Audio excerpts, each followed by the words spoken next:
हमें एक वैद्युत क्षेत्र यानी कि इलेक्ट्रिक फील्ड दी गई है।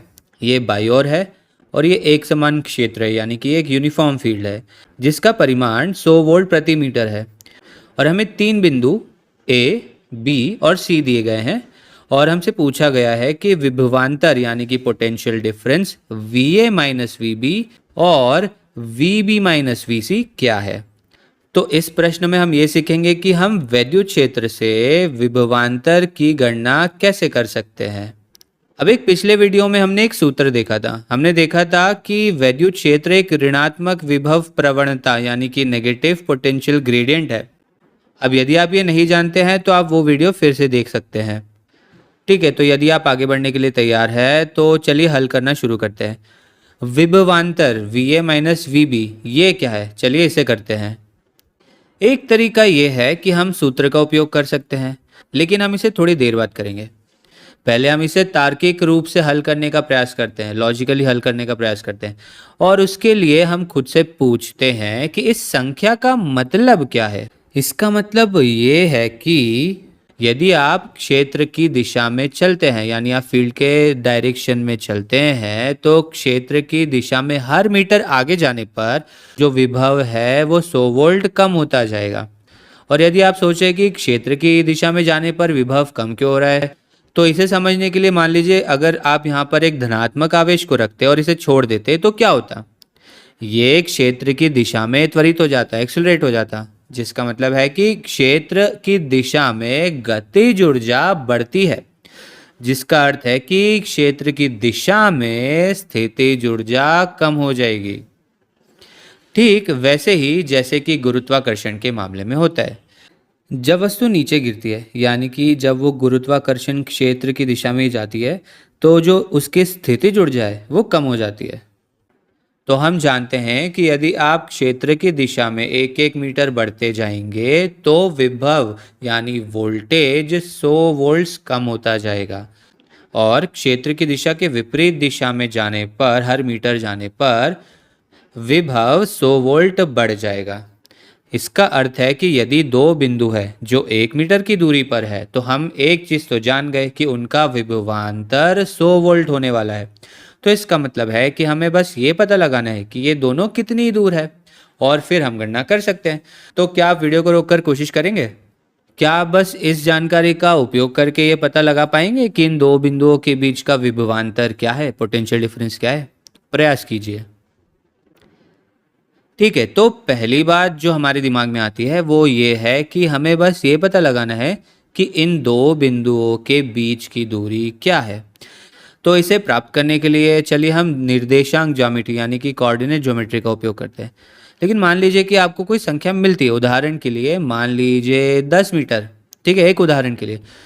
तो हमें पता है कि हर मीटर पर 100 वोल्ट का डिफरेंस होगा, 100 वोल्ट का अंतर होगा। तो 10 मीटर के लिए 10 गुणा 100 यानी कि 1000 वोल्ट का अंतर होगा।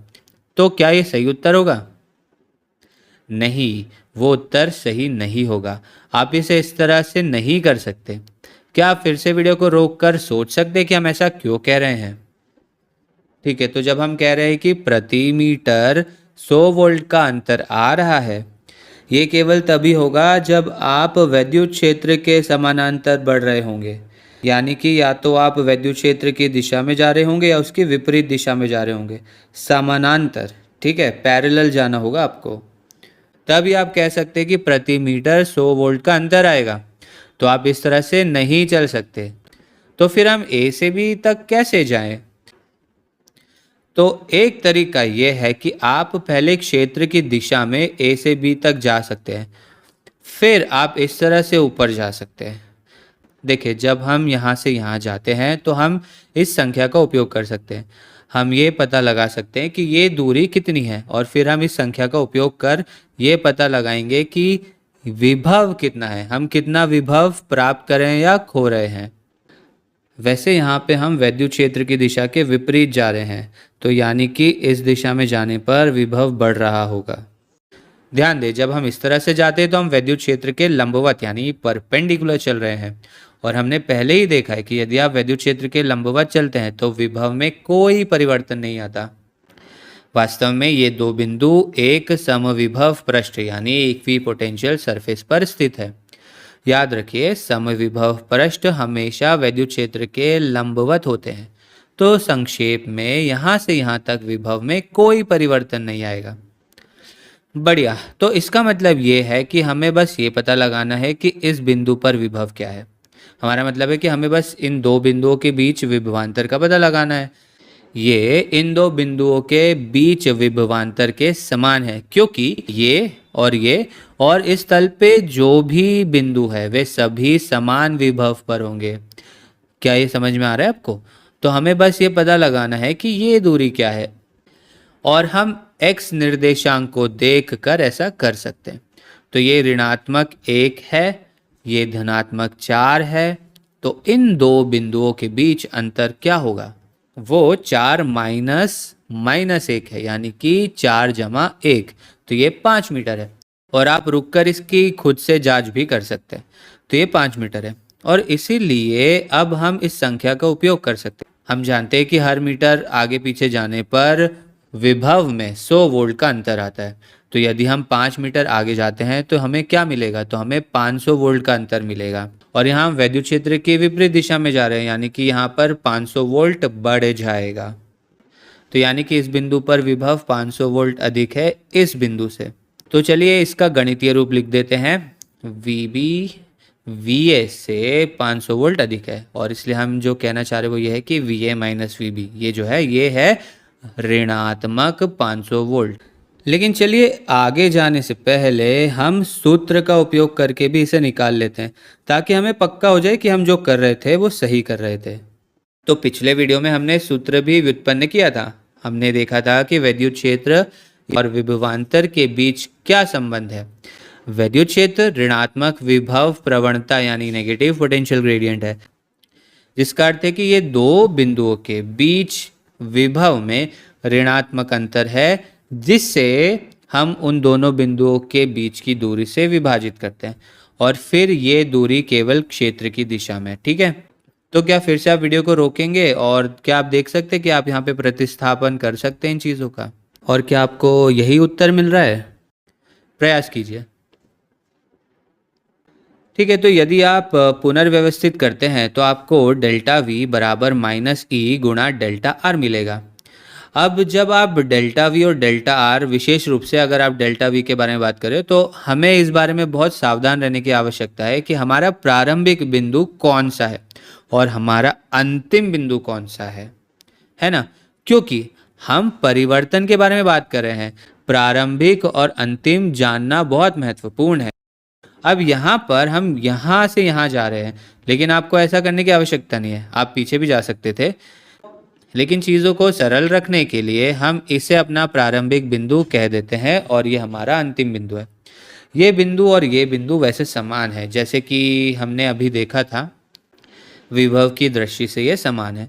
ठीक है, तो अब डेल्टा V क्या है? डेल्टा V अंतिम विभव माइनस प्रारंभिक विभव है, तो ये VB माइनस VA होगा, और इसीलिए यह महत्वपूर्ण है। यदि आपने इसे अपना प्रारंभिक बिंदु मान लिया होता और इसे अपना अंतिम बिंदु मान लिया होता, तो आपको ये कहना पड़ता कि हमारा delta V VA minus VB है, जो कि अभी जो हमने लिखा उससे ठीक उल्टा हो जाता। विद्युत क्षेत्र का मान क्या है? अब हम जानते हैं कि परिमाण 100 है, लेकिन दिशा के बारे में क्या? ये धनात्मक x की विपरीत दिशा में है, और ये महत्वपूर्ण है। जब आप यहाँ पे प्रतिस्थापन कर रहे हैं तो इसका मतलब है कि ये ऋणात्मक 100 वोल्ट प्रति मीटर है। तो ऋणात्मक 100 वोल्ट प्रति मीटर, तो ऋणात्मक 100 वोल्ट प्रति मीटर गुणा डेल्टा R। अब डेल्टा R क्या है? तो आप यहाँ से यहाँ जा रहे हैं तो आप धनात्मक दिशा में जा रहे हैं, तो ये +5 है, 5 मीटर। तो ये मीटर और ये मीटर कट जाएंगे, हमें +500 मिलता है, तो आपको मिला 500 वोल्ट। तो VB माइनस VA है 500 वोल्ट। इसका मतलब है कि VA माइनस VB ऋणात्मक 500 वोल्ट है। तो आपको वही उत्तर मिला जो हमने ऊपर किया था, तो यानी कि सही उत्तर मिल गया है। ठीक है, क्या अब आप VB माइनस VC निकाल सकते हैं? फिर से आप वीडियो को रोकिए और प्रयास कीजिए। तो चूंकि बिंदु B और C ठीक लंबवत पर स्थित है, जो कि समविभव प्रश्न इक्विपोटेंशियल सरफेस है, वे समान विभव पर है, जिसका अर्थ है कि उनके बीच विभवांतर 0 होगा, पोटेंशियल डिफरेंस 0 होगा। और इसलिए चाहे आप VB माइनस VC ले या VC माइनस VB ले, वो शून्य ही होने वाला है। और हम फिर से एक काम करते हैं, हम इसे सूत्र का उपयोग करके भी निकालते हैं। तो इस बार हमारे लिए डेल्टा आर जो है वो शून्य है, क्योंकि याद रखें डेल्टा आर क्षेत्र की दिशा में दूरी है। क्षेत्र की दिशा में दूरी यहाँ पर तो शून्य है। क्या आप समझ पा रहे हैं? एक्स दिशा में दोनों के जो निर्देशांक है वो समान है, कोऑर्डिनेट्स एक ही है, और इसलिए डेल्टा आर शून्य है। इसलिए आपको यहाँ पर वही उत्तर मिल गया, वापस से आपको शून्य मिल गया। चलिए एक और करते हैं। इस मामले में हम नीचे की ओर इंगित करने वाले एक विद्युत क्षेत्र लेंगे जिसका परिमाण होगा 30 वोल्ट प्रति मीटर। हमें एक बिंदु ए दिया गया है जिसका निर्देशांक है 3,10 और इस बार हमें इन दोनों के बीच का विभवांतर दिया गया है, और इसलिए हमारा लक्ष्य ये पता लगाना है कि बी के निर्देशांक क्या है। फिर से आप वीडियो को रोकिए और स्वयं प्रयास कीजिए। ठीक है, तो पहली चीज़ जो हम करने का प्रयास करेंगे वो ये देखना है कि हम इसे लॉजिकली तार्किक रूप से कर सकते हैं या नहीं। तो आप जानते हैं कि पहली चीज़ जो हम पता लगाने की कोशिश करेंगे वो ये है कि बी ए के ऊपर होना चाहिए या बी ए के नीचे होना चाहिए। हमें दिया गया है कि वी बी वी ए से अधिक है ना, ये दिया हुआ है। ये एक धनात्मक संख्या है जिसका अर्थ है कि वी बी का विभव वी ए से अधिक है, और इसलिए हम बस खुद से पूछ रहे हैं कि यदि हम क्षेत्र की दिशा में नीचे जाएंगे तो विभव बढ़ेगा या घटेगा। तो अगर आप सोचे तो यहाँ पर ये घट रहा है, तो इसका मतलब है कि हमें ऊपर जाना होगा, तो बी यहाँ पर कहीं पर होगा। ठीक है, तो ये तो पहली चीज़ हमें पता लग गई। अब हम जानते हैं कि हर मीटर ऊपर जाने पर 30 वोल्ट बढ़ता जाएगा, लेकिन हमारे लिए हमें बस 10 वोल्ट प्राप्त करना है। तो हम खुद से पूछते हैं कि अब हम कितना मीटर ऊपर जाए कि हमें केवल 10 वोल्ट का ही अंतर मिले। तो हम जानते हैं कि 1 मीटर के लिए यदि आप ऊपर जाएंगे तो ये होगा 30 वोल्ट। तो इसका मतलब है कि 10 वोल्ट के लिए आपको कितना जाना चाहिए? तो 10 जो है वो 30 का 1/3 है, तो यानी कि आपको 1 मीटर का 1/3 जाना है, यानी कि 1/3 मीटर होना चाहिए। तो इसका मतलब है कि आपको 0.33 मीटर जाना होगा। तो ये दूरी हो गई 0.33 मीटर। तो अब सवाल ये था कि बिंदु बी के निर्देशांक बताइए। तो इस बिंदु पर एक्स निर्देशांक तो वही रहेगा क्योंकि एक्स निर्देशांक बदल नहीं रहा है, तो वो 3 ही है। वाई निर्देशांक अब 10 जमा 0.33 होगा, तो ये 10.33 हो जाएगा। इस पर हम बार लगा देते हैं क्योंकि ये 3 रिपीट होगा। हाँ, एक और बात, जैसे हमने पिछली बार देखा था, ये एकमात्र बिंदु नहीं है जो बिंदु ए से 10 वोल्ट अधिक है। वास्तव में हम इस लंबवत रेखा के अनुदिश कोई भी बिंदु ले सकते हैं, क्योंकि इस रेखा पर ये सभी बिंदु समविभव यानी इक्विपोटेंशियल पर है। तो बिंदु बी यहाँ भी हो सकता है, बिंदु बी यहाँ भी हो सकता है, तो बिंदु बी का कोई भी एक्स निर्देशांक हो सकता है क्योंकि ये एक समान क्षेत्र है। लेकिन इसका y निर्देशांक यानी कि 10.33 जो है वही होना चाहिए। तो हम कह सकते हैं कि x निर्देशांक तो कुछ भी हो सकता है, लेकिन y निर्देशांक 10.33 होगा। इसका मतलब यह है कि अगर आपसे कोई इस प्रश्न का उत्तर पूछता है तो आप कह सकते हैं कि इसका x निर्देशांक तो कुछ भी हो सकता है। ऐसा नहीं कि हमें पता नहीं है, हम ऐसा करें कि इसका x निर्देशांक कुछ भी हो सकता है और इसका y निर्देशांक होगा 10.33। तो ये हमारा उत्तर है। और हम फिर से कहेंगे कि आप स्वयं सूत्र का उपयोग करके इसे जांचिएगा। चलिए अगले वीडियो में मिलते हैं।